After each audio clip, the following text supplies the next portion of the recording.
What's up, everybody, and welcome to the State of Wild, episode 28, a regular podcast, YouTube video, web series thing. My name is meAwA. As usual, I'm joined by CorbettGames, and today we are excited to be joined by a very special guest, Martian. Martian, how are you doing, friend?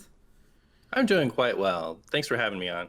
For those of the listeners that don't know who you are, who is Martian? I play Wild Hearthstone, stream every day on Twitch. I like to play both silly decks and also very serious decks. I like variety, which is kind of why I prefer Wild. But I'm also super fine with stagnation, so you're just happy with everything, right? It's true. Yeah, Martian, very happy to have you on. I think we can just hijack the podcast and we can just turn this into a Dragon Ball Z pod if you don't mind. I think meAwA might be left out on that one. But yeah, very happy to have you here. Yeah. Yeah, I will say I've never watched Dragon Ball Z. I hope I don't get yelled at for that. I was like Pokemon, I was a Digimon and Yu-Gi-Oh guy growing up, so I never got into Dragon Ball Z. I'm sorry. But before we get on into the news of the week, just a small thing, just a reminder to leave a like, comment, and subscribe if you guys enjoy our content. It is free and it does actually support us a lot. But yeah, let's go ahead and dive on into it. Let's talk about kind of the big elephant in the room.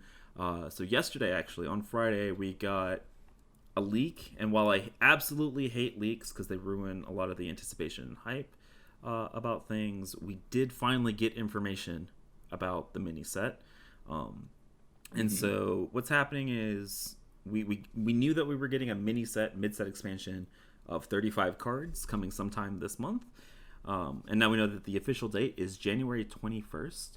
And the website that did leak it did give us a little bit more information, which is a little bit exciting, because Dark Moon Races, which is the name of this expansion, is marking the return of mechanics first introduced in Ashes of Outland and Skull and Its Academy, such as dual class cards and spell burst, which are kind of exciting because dual class cards are awesome.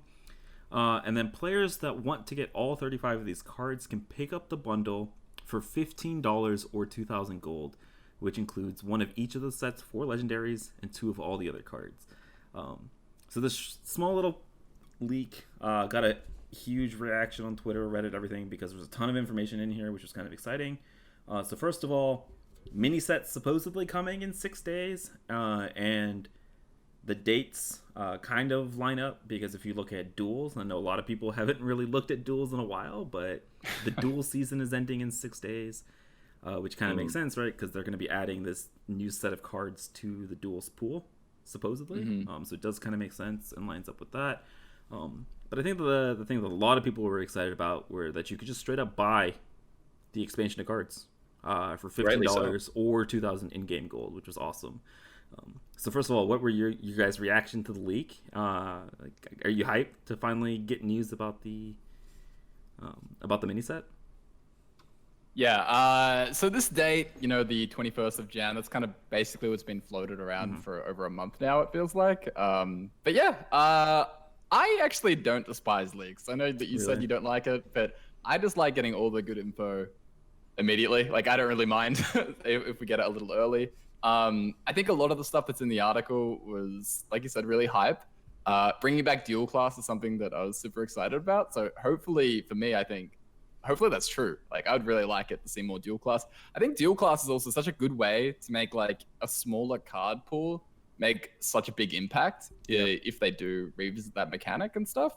So yeah, and going with the whole the economy of the expansion, where people can get it for that 2,000 gold. I think that's a smart call. I hadn't really heard much in terms of Hearthstone, the cost of the game recently, so it's a little out of left field. There's been no controversy about that. So yeah, really happy though that they've kind of made that decision. I'm not usually surprised by leaks these days. I kind of expect them now. So I'm past the point of being sad about spoilers when it comes to these things.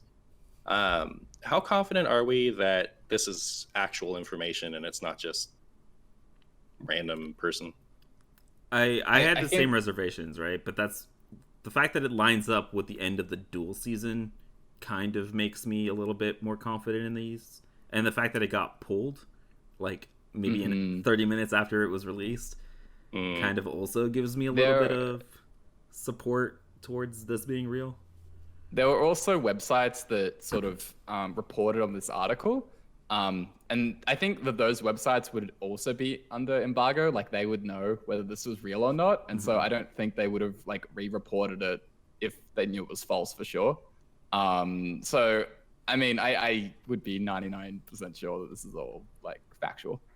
Well, I think the fact that you can buy all the cards straight up for $15 or with 2,000 gold, or you can pull them out of the packs if you like. Yeah, it's pretty crazy. I think that's like one of the best changes they've made in recent history, if that's true.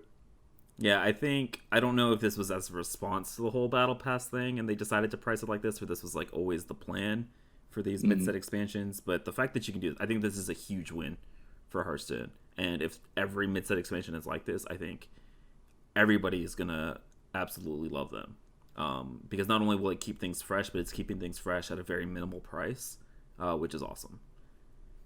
The big difference between this and an adventure, besides the lack of solo content, is the fact that you can get it out of the packs too. People complain a lot about being free to play and not being able to get one of the cards that you need at like the very back of Galakron's Awakening or whatever, but that's not going to be a factor anymore because you can just craft them or pull them out of packs. I remember when I like went to make free to play Wild Asia accounts and stuff. I remember that I used to play like Questmate and stuff, and all of a sudden I went in and I was like, all right, I got my 28 cards. Add that. Oh, licensed adventurer is behind like a 2,000 paywall, and yeah, turns out my deck is kind of a lot worse without having that adventure card. So yeah, kind of like making that barrier like disappear. That's really really good. I think, correct me if I'm wrong, but because this is like available in packs and not behind like an adventure kind of wall, I think you also should just be able to kind of craft the cards that you need, right? Like if there's only one out of the 35 cards that you want for whatever reason, then instead of paying 2,000 gold, you might just be able to pay like the $1,600 for the legendary that you want, assuming that it's like an expansion of Darkmoon Faire, right? Yeah, I've read elsewhere that that's like what was mentioned, or someone sort of said the same thing, that they should be craftable as well. Which I think is awesome, right? Because now you don't have to wait. Like right now, a lot of people are having to wait until Galakron's Awakening rotates to WoW before they can craft their licensed adventures or their risky skippers, which really sucks. And so I'm hoping, right? We don't know for certain, but hoping that like that won't be the case with cards like this. But yeah, so kind of just now opening the floor to very hypothetical questions. What are y'all's? I'm gonna ask you two questions. What are y'all's hopes for the mini expansion regarding cards for Wild? And then what are your expectations? Because I know that they might not be the same. My hope, like my biggest hope for this, is that impactful corrupt cards are printed. Like Yasharj is such a fun card with just like playing him in LPG Mage with the Fireworks Elemental and the Medic card alone. I feel like he's really fun and I'd like to see more of him, but a lot of the corrupt cards are kind of bad. So having more of them would make it more playable. Yeah, I don't really have specific hopes for the set. I never quite know how to like answer that question when it comes up, when people ask in the chat like, oh, what do you hope from the new expansion? Because it could be literally anything, and it's hard to sort of for me to get my head around that. In general though, it's the same as always, right? Like you hope that they push the tier 3, tier 4 archetypes. You hope that they don't like give more and more support to the current best stuff. And like I said, like the fact that they have already like leaked that there will be dual class cards, I think that's such a great deal, and just like a great part of the set, I think, if they do go down that route. So for me, it's like that's already sort of exceeding my hopes from like a mini set like that. Like I feel like they're already doing it the right way, just on base what we know right now. Yeah, I'm kind of like along both of y'all's like lines. I'm hoping that they bring support for like not only your Charge and corrupt cards, but also like the new N'Zoth, where like that even with our wild kind of pool of cards really doesn't have great like impact. Outside of like Warrior has like the best resurrect targets, but like Control Warrior with N'Zoth doesn't really see a lot of play. And then like LPG, you see a few people playing N'Zoth, but your targets are like Zeph and Ziliax and like sometimes an Astromancer Solarian if you get to that point. and then like whatever dragon you hit, right? If you're running that package, and so there's not great targets, and I felt like there should be great targets in our huge pool. So I'm hoping for more support from that, but I'm also hoping for support like archetypes that were pushed in Dark Moon Fair that don't really see play in Standard. So stuff like Shuffle Rogue. I know I love this deck. I know I talk about it a lot, but that was like a strategy that's been pushed in Standard that really hasn't taken off for whatever reason in Standard. It might just be because like the Miracle Rogue decks are super bonkers, but maybe they print like another card or two to push that deck in Standard that helps us out in Wild. So yeah, I think in Standard the biggest thing is that they only really have the stowaway like the stowaway is like the payoff and then the ticket, so they don't have the Strider, and you kind of really need that sort of consistency, which you have in Wild, right? But if they try and push it even more in Standard, then yeah, I think Wild Shuffle Rogue is actually very close to being quite real and being, so another shuffle card deck is what you're saying, right? We're gonna get another either like another fetcher or another shuffle card. Like it doesn't really matter either way. It's like as long as you're making those payoffs very consistent, that's what you really need, right? Yeah. Just like being able to do that big stowaway swing. How much better do you think the deck would be if the Ticketmaster had Battle Cry instead of Death Rattle? Oh, it'd be so much better because you run all the bounce effects anyways, I feel like, with Shadow Stabs and Tenwu. So yeah. I would love it if it'd be a Battle Cry. Whenever I play that deck, I feel like I deliberately trade off the Ticketmaster when I would try to do like value trades or just push face or stuff like that. You know, I feel like if I just got the tickets right away and then could use the body however I would otherwise want to, it would be a little bit better. Yeah, I agree. But like I think in general, I'm really hoping for more of these buffs to like tier 3, tier 4 decks, which is what we got from Dark Moon Fair. But Dark Moon Fair also gave us buffs to Secret Mage, right?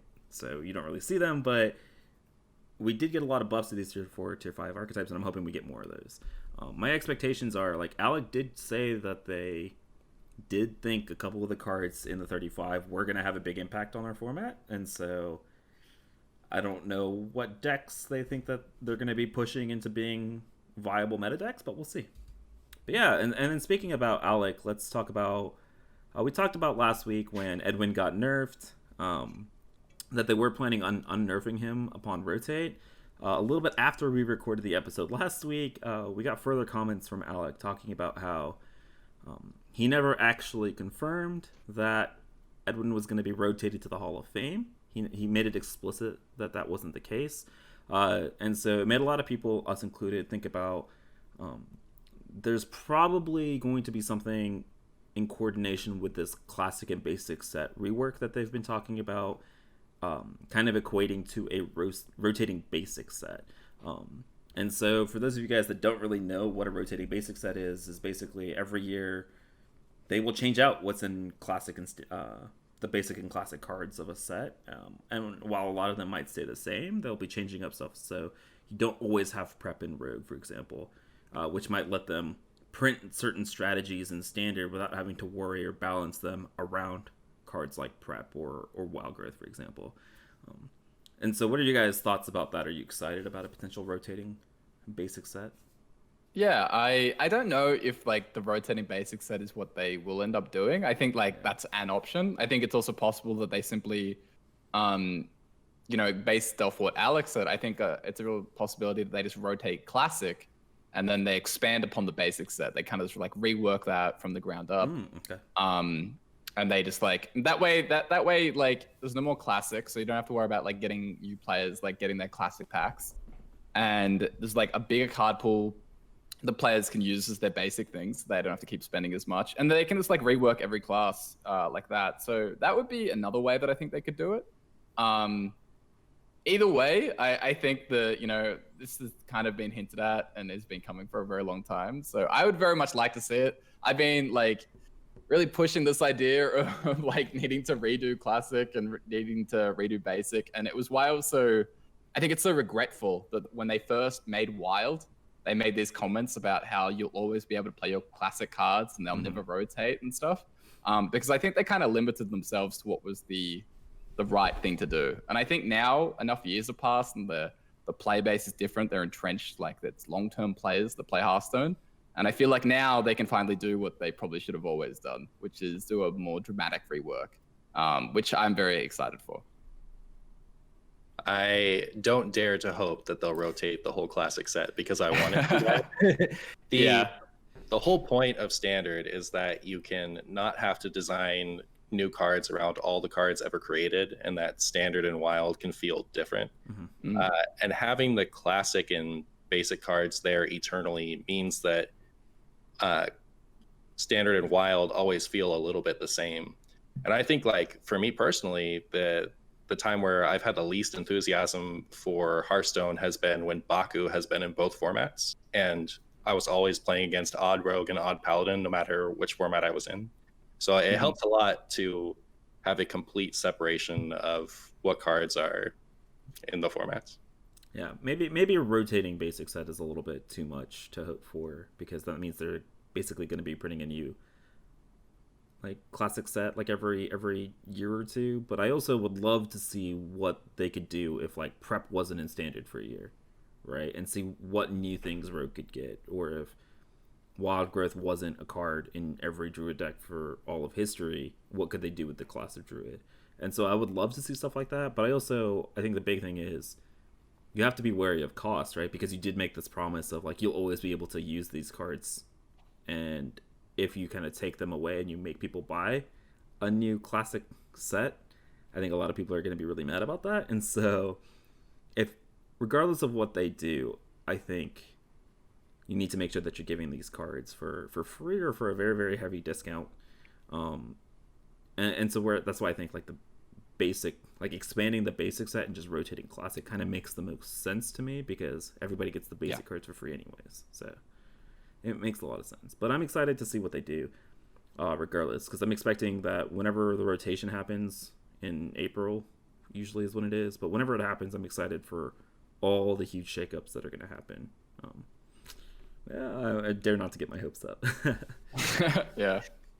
Okay, yeah, and so then for like the last back half of this episode, we want to kind of dive into a lot of the tweets that Ixar had during his most recent AMA. So if you guys don't know, neAwA, or Ixar, one of the leads for the Hearthstone team, is doing these weekly Q&A segments over on Twitter. He's planning on doing them every Wednesday. We'll see how long it goes on until the Twitter sphere pisses him off enough that he doesn't do it. Yikes. But yeah, so let's just talk about some of the highlights. So he didn't really talk a lot about the Wild format, but he did talk a lot about kind of mechanics that are prevalent in Wild moving forward with a lot of new sets, nerfs and buffs, and some specific cards. So let's just go ahead and talk about it. So he touched on a lot of kind of older mechanics, such as Inspire and Handbuff. So Inspire was the TGT mechanics. So every time you use your hero power, you get a special effect on a minion. And so they said that they designed Inspire on purpose because they weren't sold on the gameplay and had no time to redesign it completely. And so that kind of led to TGT historically being one of the worst expansions ever. I think it's up there with like Rosticon's Rumble in a lot of people's eyes as the worst expansions ever. And I kind of agree. I think Inspire was a very snowball-y mechanic to begin with, and I'm kind of glad that Inspire is not super popular. What were you guys' initial like? What are y'all's feels on Inspire? Do you agree? I went through TGT recently, like a couple months ago recently, and I feel like the set has actually aged pretty well. There are a lot of staples that still see a lot of play to this day, and obviously like power cards like Spawn of Shadows that were hot garbage at the time are pretty strong now. Inspire things can be both powerful and reasonable. Like I like the ones that came out for Hunter recently, the one that fetches the secret and the one that deals 5 to face. Like I think those cards are kind of fun, so it's doable. I always found Inspire to be just like a super snowballing mechanic. It creates a gameplay where once you get ahead, you kind of never stop, especially at the time of TGT, right? There's there was no rush, for example. And I think that rush is sort of an example of like why, boards swing back and forth so much nowadays, whereas back in the time of TGT, it was a lot more like if you got ahead, you kind of stayed ahead, which is where Inspire's the worst. It was a lot more like arena-esque. And so this is actually interesting, right? They're kind of revealing like that they didn't really have enough time to sort of rework things, which I find really interesting. But yeah, I also totally agree with what Martian said about how TGT has actually kind of aged decently. And part of that, I think, is because some of the decks now use the hero power in ways that they weren't at the time. So like Bakugan decks, or, you know, there's a certain one in Priest that I can think of. I don't know if you guys recall, but yeah, there's a couple of good cards that are still around and staples for sure. Yeah, speaking of aging well, let's talk about Handbuff. So they talked about so Mean Streets of Gadget Zan, for those of you guys that weren't around in that time, the whole thing with Gadget Zan was there was these 3 warring tribes or gangs, or I don't really know what they called them, but they had the Jades powered, like with Aya. They had the Cabal, right? Reno Priest. And the last one was the Pirates, right? Yeah, totally pirate. No, I'm just kidding. Handbuff, right, was the last one. And Handbuff, freaking Don Honcho, right? That's the legendary for the Handbuffs. Oh no. That card is so bad, by the way. But anyways, they talked about how Handbuff and Mean Streets could have been stronger. They didn't get the power level right, and they specifically talked about the better legendary.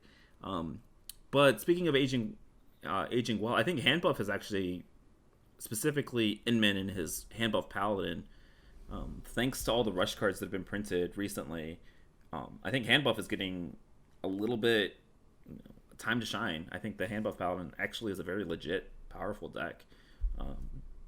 And I'm kind of okay that they didn't make the Handbuff cards powerful at the time, because imagine if, like, with animated Broomstick and all the rush cards now, if all the Handbuff was insane, right?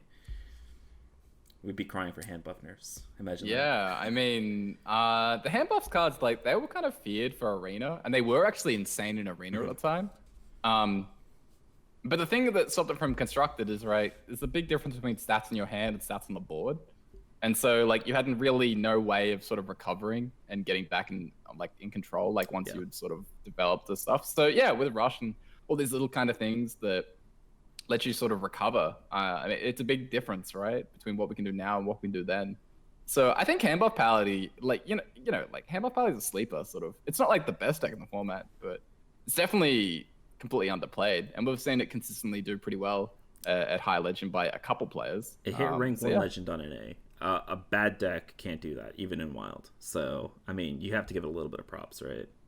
It's surprising how long they've been, like, in top 20-ish legends, and it hasn't caught on at all. Like, I never see anyone. It's weird. You know what's happened? It's because nobody, like, Inman didn't make a tweet when he hit rank 1 legend with Handbuff Paladin, and so therefore it never caught on virally with the player base. And, like, as sad as that is, I feel like that's kind of the reason, right? Go ahead. It certainly circles back to this sort of, like, idea that Meowth and we've talked about in previous episodes about how Wild can kind of just be shaped by just a couple people, or just like an event, like a rank 1 legend tweet, and how things can kind of just, you know, like, very few people can exert sort of a lot of influence sometimes on, like, what sees play, and because, like, there aren't that many streamers, or aren't any streamers, for example, just like maining Handbuff Paladin and kind of saying, hey, everyone should play Handbuff Paladin. It just doesn't catch on. So that's also true in Standard, but, you know, it's also, like, happens in Wild. All right, and so let's revisit some of the kind of more gameplay mechanics. So they talked about dual class cards coming back in what were they called, Dark Moon Races, and I know it's something that Corbett and I have talked a lot about. First of all, Martian, what are your opinion about dual class cards? Do you like them, hate them, love them? I think one of the biggest problems with Hearthstone is how many cards are locked behind specific classes. So if you go to pretty much any other card game, there's a lot more, like for Magic, for example, you can put any 2 cards in the same deck. You just have to balance it with your mana system. But Hearthstone does it differently, where they're completely locked out by the class system. And that has led me to believe that there are too many classes in Hearthstone. So, like, each class pretty much always has only one thing that they can do at a time, because they have access to only neutral cards and their small slice of competitive cards. So I think adding more dual class cards is really good for diversity. Yeah, I agree. I think dual class is why we saw stuff like Barov, right? Because Barov would not be a warrior specific card that was printed, because of the whole equality effect was that's a paladin effect. And I think getting more cards like that, it gave not only Paladin a super strong card, but it also gave Warrior a super strong card, and I'm excited to see what they can do with more of these dual class cards. And Dean was talking about, would Hearthstone be more fun if dual class was like a permanent thing that they revisited in every expansion. And my opinion is yes, but like I also don't want them to overdo it where they have like 5 or 6 dual class cards every expansion like they did for Skull and Its Academy. And if they just do like 1 or 2 dual class cards, but also like change it up, right? Don't always have it be Warrior Paladin. Don't always have it be Warlock and Demon Hunter. If you could swap it up somehow, so like Warlock and Warrior somehow have a dual class card, I think it unlocks a lot of interesting game design and also unlocks things for classes that they don't normally have access to, which I think would be awesome. Man, it's so crazy, the kind of the fear and like the difference in what we had with the tri-class cards and sort of like how that kind of went poorly in a lot of ways back in Gadgetzan, and then what the actual like massive success the dual class was in Skullomance. I love them. Like I love them so much. I totally agree with the idea that Dean kind of presented, which was that would Hearthstone be better if this is kind of always a thing? Yeah, I think so. I think it'd be great. I think that like Martian's talking about the number of classes in Hearthstone and sort of like how it locks classes into doing one specific niche thing. That is definitely like a limitation of this game, right? Where you have the 10 entire classes. It's so hard to just bounce them all at once, let alone kind of give them different options within the class. And I think that like dual class as a mechanic just inherently does that by itself. And it turns out like I was worried that they wouldn't be able to balance the classes that well, but it turns out that it was fine for the most part. Like they were able to kind of manage that even with the dual class cards. So yeah, like I'm happy that they've kind of apparently revisiting it in the adventure too. I do think that the big difference between the dual class and the tri-class as far as their success is they didn't shoehorn themselves with the dual class ones. The tri-class cards all had like, you know, all the tri-class cards were either Jades or they were Handbuff or they were potions, I guess. Or Highlander. So like they didn't limit themselves to anything that I could tell. They just kind of designed what they thought would be good dual class cards. Yeah, just design cool stuff and kind of let the players do whatever. Yeah. Moving on, Dean talked about the graveyard situation, which is something that a lot of people have brought up in Hearthstone like throughout the years. I think it mainly specifically comes towards Big Priest. As much as people love to hate on Big Priest, a lot of people love Big Priest. And they've talked about it on the team, apparently. They talked about having a graveyard where it's like a good theme and it's a good design space that they haven't explored yet. But the reason that they haven't touched on it is because they're not sure how to visualize it or if it's worth the additional like UI work that it would take. And it would have to make the game more fun, right? And so like something that I've always held is the reason that they haven't really touched the graveyard mechanic is because at this point, Hearthstone at its core is a very simple game, especially in comparison to a lot of other card games that are out there in the space. And so I feel like adding a graveyard adds a whole nother layer of complexity to the game that a lot of players aren't going to use or need or really take advantage of, right? I think the only deck that really abuses is specifically Big Priest, right? I don't really know if there's another deck out there that does, to my knowledge. And so I don't really know how relevant this is. I would love to have something like that, but I mean, what are y'all's thoughts about a graveyard mechanic, and should they look into adding it, or do you think it's not worth? I think kind of along the lines of what you were saying, it's a level of complexity that I don't think it's necessary. It's going to be hard to keep track of if it doesn't have something visual. So like, for example, if when your obsidian statue dies, you can only bring it back one time. So you should be able to like check that, or it should work the way it does now. And I don't think that like clicking a button and showing the graveyard is something that Hearthstone needs. I think its simplicity is what makes it a good game. Like I think you can open up some potential like Warlock Reanimator deck, right, or something like that to go along with Big Priest like thematically. But it also doesn't really seem worth it for all the work that they would have to go through, and also like redesigning all of the like resurrect effect cards with this new graveyard mechanic to make it obvious of what they do. So while I would love a graveyard, I would have loved it from like the very beginning, but at this point it doesn't really feel like it's worth it. Yeah, and so then Dean touched a little bit about nerfs and buffs because this was happening a couple of days after they had recently announced and sent the wild or the standard nerfs for Edwin and Boxman Knuckles. And so he talked about nowadays they try to nerf cards in a way that doesn't make a deck feel worthless, which I think is great. They're not warsonging cards anymore, and like the investment of dust for the entire deck built around those cards doesn't feel like it's a waste now. And then they talked about specifically candidates for nerfs. The nerfs are almost always directed at metagame health and overall player experience. And then the reason that they do nerfs over buffs, even though that's something that I think the player base as a whole, might like to see. They say that buffs are generally weaker at changing a metagame for the better, so that they do them less frequently than they do nerfs. So what are y'all's opinions about his comments about nerfs and buffs? I think they're pretty spot on with what we've been feeling the past year or so. What do you guys think? I am always so excited whenever they buff something, and it could be something like, Libra and Paladin hasn't been that effective in Wild, but it's been really fun, and it wouldn't be that way if you couldn't tutor Aldor Attendant off of Crystology. I think that when things are nerfed, even if they're problematic, I feel like it's a bit of a bummer because something powerful is now kind of bogus, and having a little buff in there here and there kind of takes the sting off a bit. So I wish that whenever they would nerf anything, they'd always buff something that's underperforming, just so that I can be stoked about the balance change and not just bummed out. Yeah, I think that's a really good point about if they're going to take something away, then they should probably give something back in some ways. At the same time, I totally understand Dean's sort of what he kind of outlined about how the dangers of buffing compared to nerfing, where he talked about generally if you're nerfing, you're trying to take a deck that's 20% of the meta and down to maybe 5 or something, and you have a really big window where you can kind of get the answer right. Whereas where you're buffing, you're trying to take something that's maybe 1 or 2 or 3% of the meta and maybe make it more 8 or 10, and it's actually really, really difficult.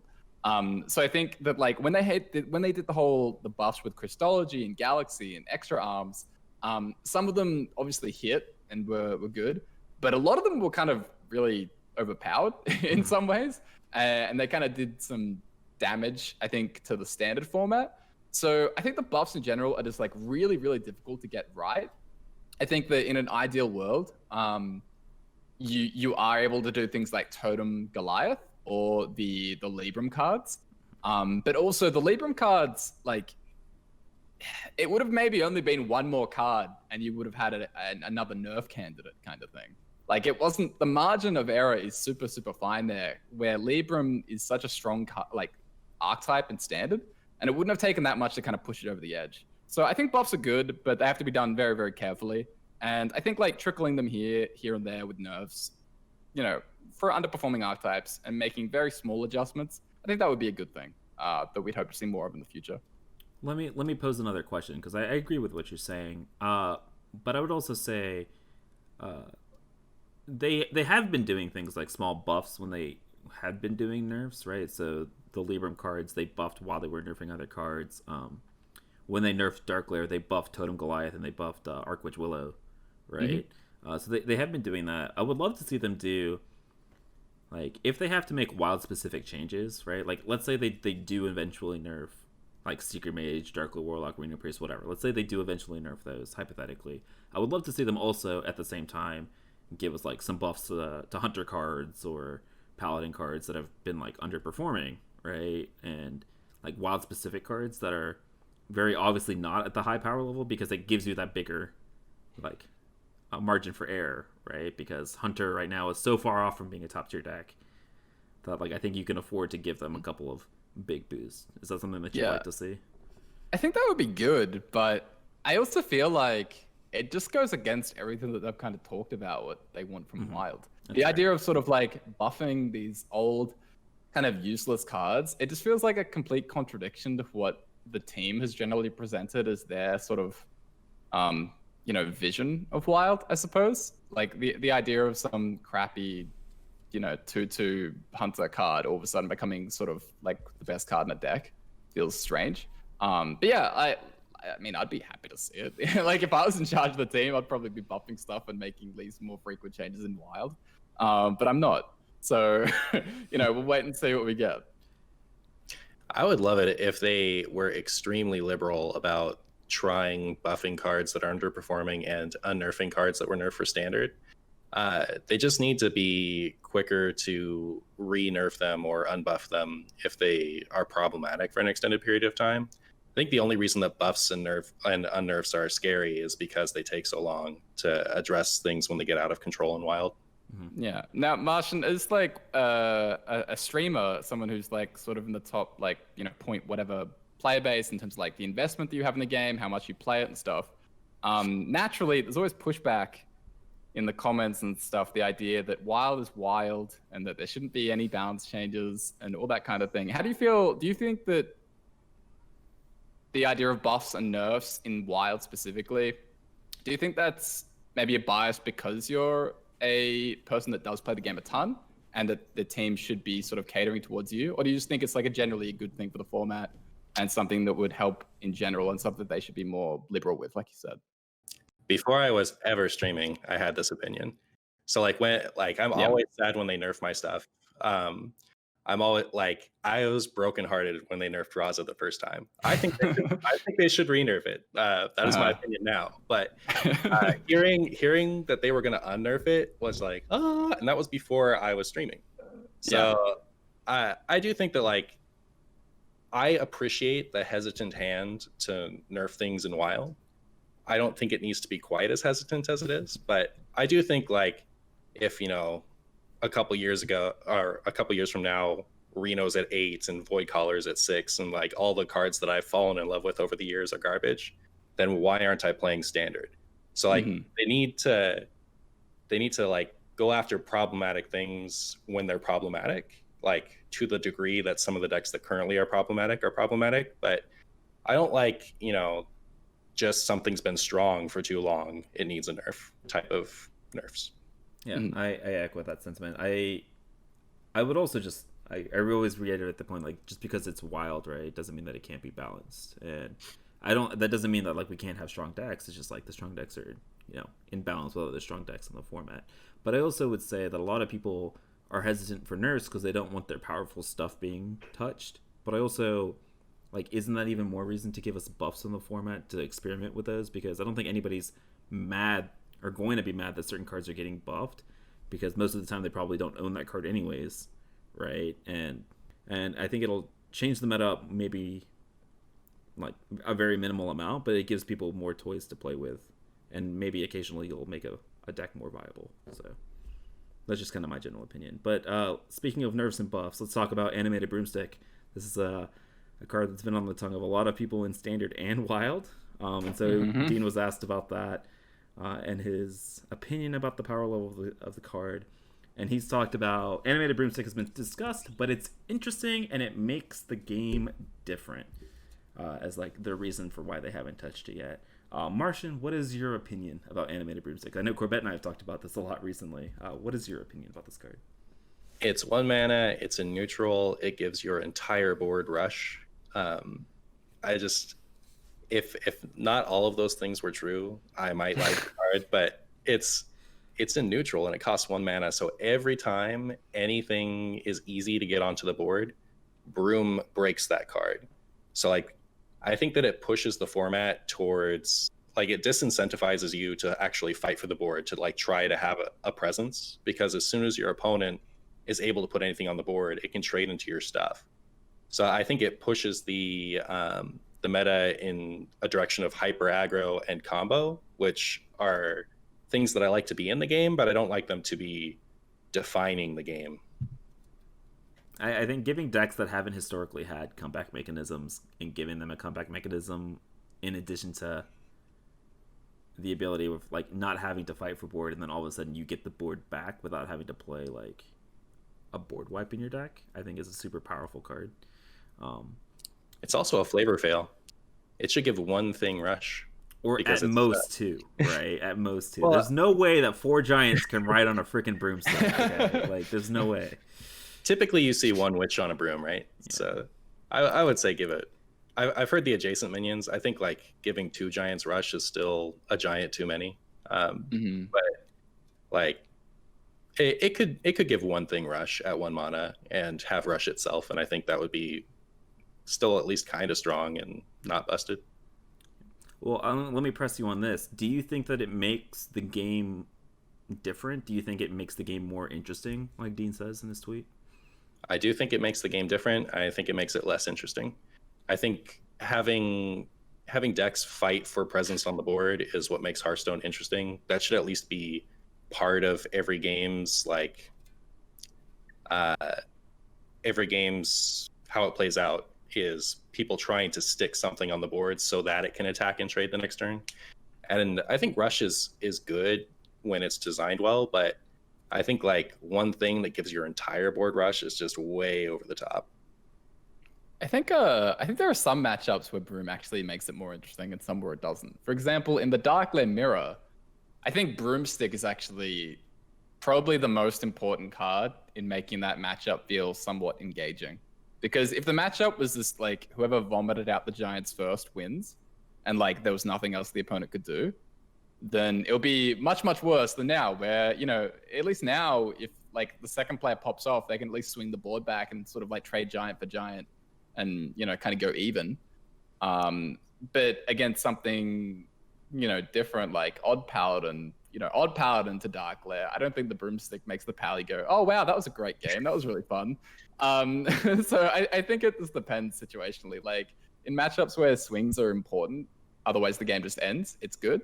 In games where the Dark Lair is kind of just like locking people out, or Broomstick in general, it's just locking people out from being able to win, then it feels bad. So yeah, no, it just depends, I think.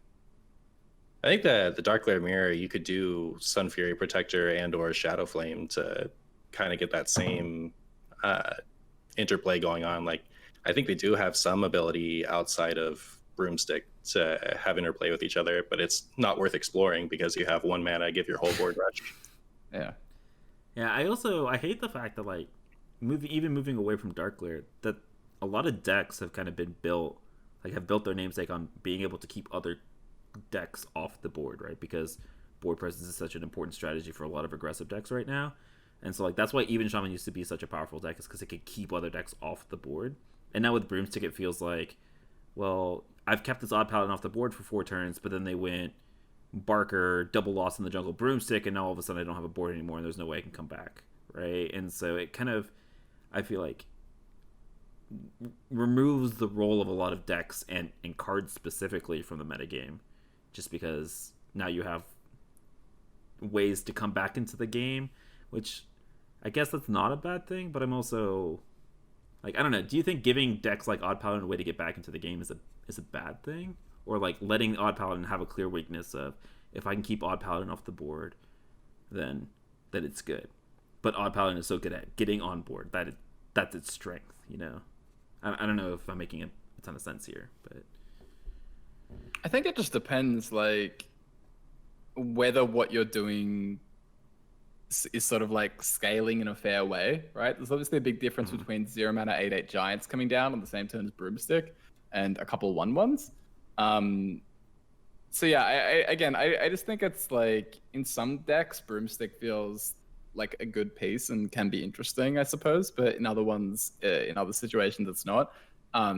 I'm kind of defending Broomstick in some ways here, but I'm also, just to make it very clear, I'm on the Nerf Broomstick train, like just so that doesn't get confused. But yeah, I just think it's a sort of a little hit and miss. Yeah. And then let's talk about kind of the last big tweet to talk about. When designing powerful and even polarizing cards, such as Ticketus, what strategies and tools do y'all use in determining balance? So cards of this nature typically incite player frustration, and so what standards and properties are focused in designing these types of cards? So basically, super either swingy or like kind of unfun cards are what they're talking about.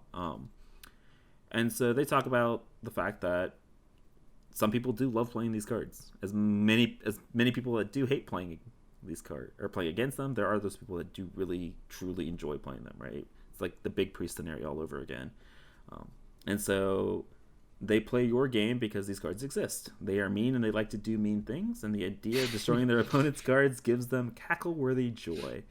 Because of this, we want to make something for that player, because they can be so frustrating. We don't want them to be too powerful. A mean person that loves mean stuff gets their toy to use, but most players aren't regularly exposed to it. That's the dream.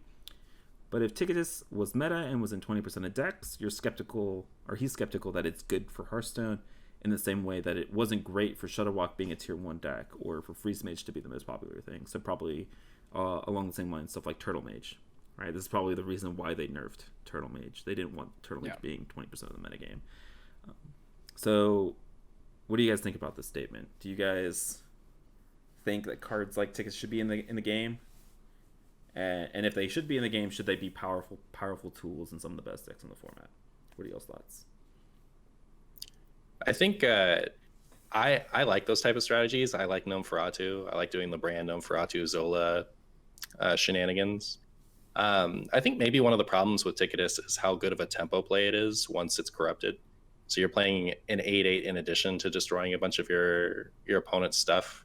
Maybe it would be a more interesting card if during his normal form, when he had the drawback, he was a strong minion, and during his corrupted form, if he was a weak minion, but it destroyed your opponent's deck instead, maybe it would be easier to swallow. But it is kind of a 6-mana 8/8 that destroys a bunch of your opponent's deck once it's corrupted. Maybe that's part of why it feels bad. Yeah, I also like a lot of these types of strategies personally. Like I'm a big fan of kind of what Freeze Mage is able to do. Shadow Walk Up is less so. So I don't know.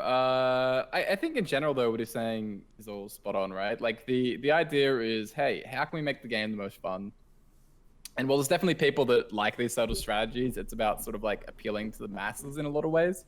And so, you know, giving people options to play things like Shadow Walk and Turtle Mage and things like that are good, but it's not necessarily something that you want to be super strong and, you know, seeing everywhere. So I think that the way that they nerfed Turtle Mage was actually quite interesting, because Turtle Mage was not nearly 20% of the meta. Turtle Mage was like a lot closer to 5 or something, even at higher ranks. So the fact that they did make the Swift like kind of hit on that, it did give like a lot of indication that they you know, they're very willing to nerf these sort of strategies. And if Ticketus was actually good, I think it would be hit pretty quickly. If it was good. Yeah, if it was good, which it isn't. Yeah.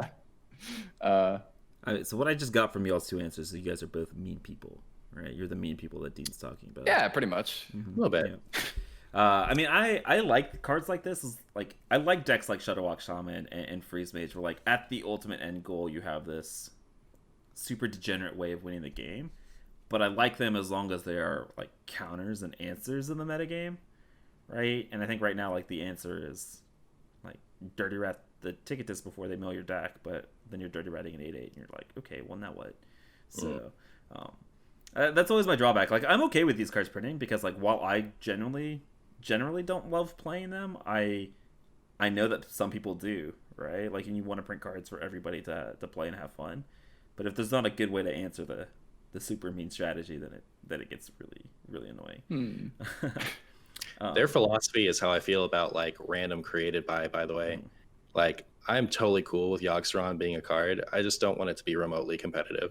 Like it should be a card that you play like if you want to have fun shenanigan times, but like I don't want to see it in top 100 legend. I don't want to see it defining tournaments. Yeah, that's true. All right, so we dove deep into Dean's Q&A. There's a lot of stuff here, and I'm really glad that he's doing this on a more regular basis, and looking forward to kind of covering some of the details of what he talks about every week moving forward on our podcast. But yeah, so let's move on to our last segment of the week. We're going to be talking about our decks of the week. So these are meta or off meta decks, whatever we've been playing and enjoying this week that we wanted to share with you guys. Martian, since you are our guest, do you want to share your deck first? Sure. I've been like standard discovered the Red Scale Dragon Tamer Nozdormu the Timeless synergy a couple weeks ago or something like that. And so I tried it out in what is a fun Libram deck that I used to play a lot in like Skullomance early on.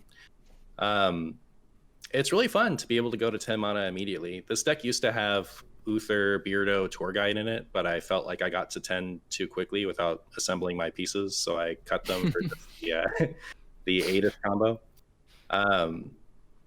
It's pretty gnarly. It's really fun to be able to, like, on turn 5 or 6, drop down an Echoing Ooze and put a Spike Ridge Steed on it and beat an aggro deck on the spot. This deck is actually super sweet. The gears are turning with the red scale Noz. I think that's like a package that can be kind of broken in the future, right? Like that's a thing that can be built around. The Dragon Tamer is a Murloc, right? Unfortunately, right. So you can't do like the anything combo with that, or like the Tip the Scales, Light a Sour deck. Yeah. No, this deck's sweet. I really like this. Like we've played, Meowth and I've each played a ton of other Libram variants, but this is the first time I'm seeing something like this with this kind of look. So yeah, Martian, this is really sick. It's pretty fun. Like you get to do degenerate things like put Libram of Hope on the Vorax so that it targets the Vorax and then targets the plant for 2 8/8s and make a ton of Librams and put all your Librams on Aedis, have her deal a bunch of damage, and play Liadrin in the same turn for more Librams for more Aedis damage. It's really fun. Wait, you just made Vorax sound competitive, and now you got me. All right, when you said that Vorax could be sort of competitive.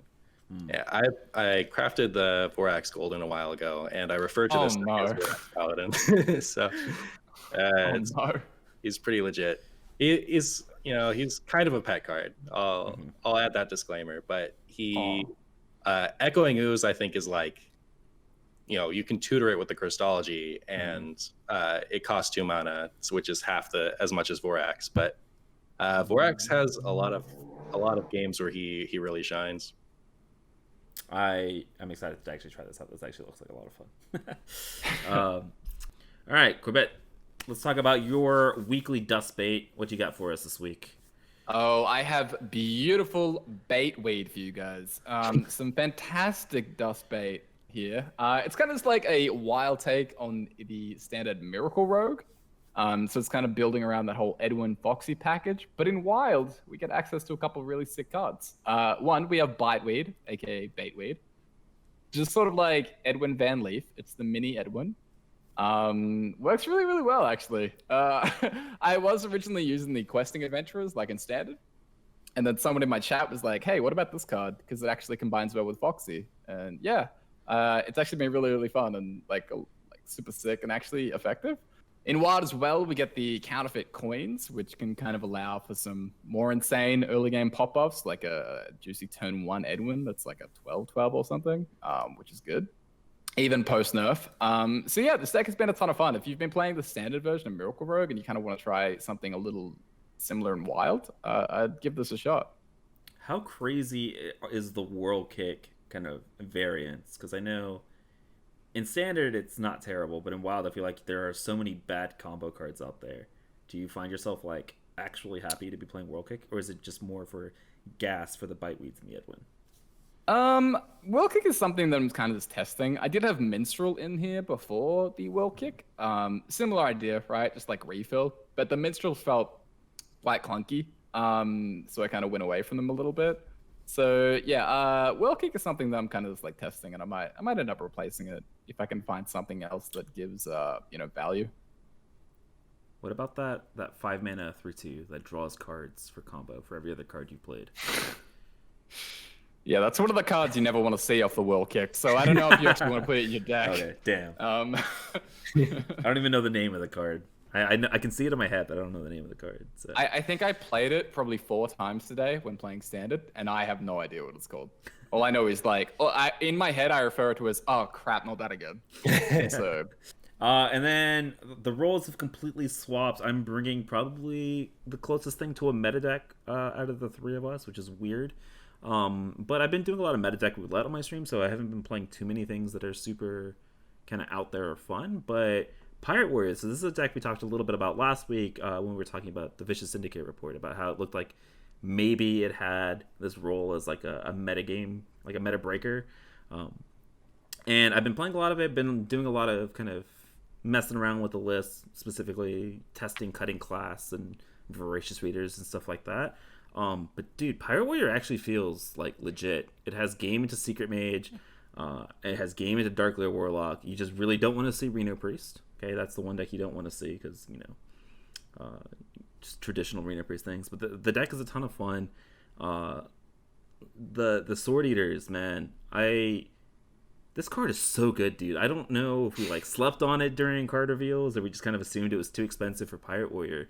But Discord Warlock has a ton of draw, and I think Pirate Warrior is getting to that point because the Sword Eaters, with the Ankar and all the upgrades, gives Cutting Class it's 0 mana, 1 mana draw 2 a lot of the time that I have it in my hand.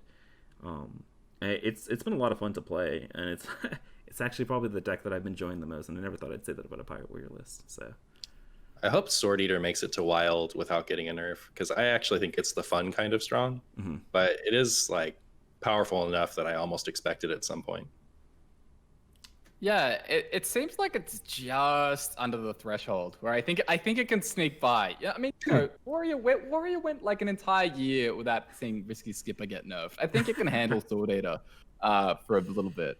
But yeah, Sword Eater's busted. And it's Pirate Warrior in general. Pirate Warrior is one of the decks that I've also had the most fun with. I haven't been trying this Cutting Class build that Meowth is using. So I'm kind of interested to see, if more people pick that up, how that feels. But I think it's a great idea after the Voracious Reader nerf happened. Pirate Warrior is kind of looking for other ways to sort of match that refill.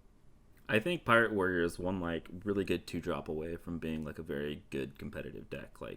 It is. I mean, it already is. Yeah, but I think it's if you print me a good 2-drop, right, that I'm happy to play on 2. A 2 mana 2/3, give another pirate +1/+1 or something like that. Just give me some really solid 2-drop, and I think Pirate Warrior goes and becomes one of the best decks in the format. I mean, I don't think it needs help. I think it's currently maybe the 5th or 6th best deck in the format. I think it's really good. So I don't need to go too much further with it. I would love to see another 2-drop. Having played this deck so much this week, I think if you give it a good 2-drop, I think it pushes it over the edge. Do you think Pirate Warrior is trying to replace Sharkfin Fan? Yeah, I think that's the 2-drop that I don't yeah. like. I think Sharkfin Fan's in there because you have the 4 cannons, and that's kind of the only reason. Otherwise, you'd be running the 2 mana 2/3 Pirate Lady, the Bloodsail Raider. Raider? Yeah. You're never happy playing the Sharkfin Fan on 2 though, right? You never want to have it on 2. If they ever print a Rush Pirate, I think Town Crier could kind of push this over the edge as well. Yeah, I was talking about this one. That rogue Rush Pirate that gets bigger for each pirate, that feels like the biggest high roll of anything. Yeah, if you ever hit that, exactly. If you hit that card and all of a sudden it's turn 3, it's oh cool, I have a 2 mana 4/4 with Rush. Oh, yeah. I was just talking about if that was a warrior specific card, it'd be so good.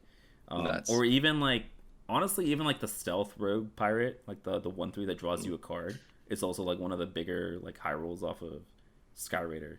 I have found, right, when you Sky Raider on 1, you're never mad to see the 1/3.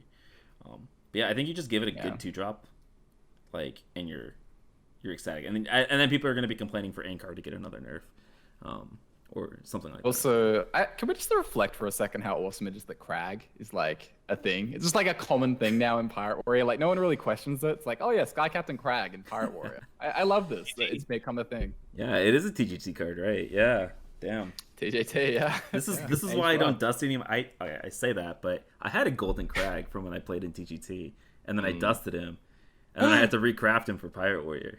So this is why you never dust your cards if you can avoid it.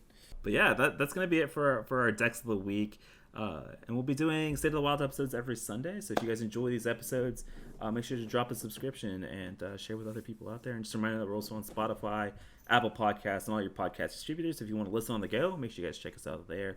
Martian, thank you so much for joining us on today's episode. Let the people know where they can find you. Yeah, thanks for having me. It's been fun. You can find me on Twitch. I'm MartianBuu, spelt like Martian, and then BUU. I'm also on Twitter by the same handle, and recently on YouTube. Yeah, but again, Martian, thank you very much for coming on the show. And yeah, guys, definitely check out Martian stuff on Twitch and YouTube and all that kind of thing. Really good content, so make sure you give it a look if you enjoyed the show and stuff. Yeah, we appreciate all of you guys for watching today's episode. If you guys hope you all enjoyed, stay safe out there. Enjoy the new MiniSet expansion, assuming it's coming. on the 21st. That means it'll be out by the time our next episode records. So we hope you guys enjoy that, and we will see you guys next time. Later. Bye. Bye.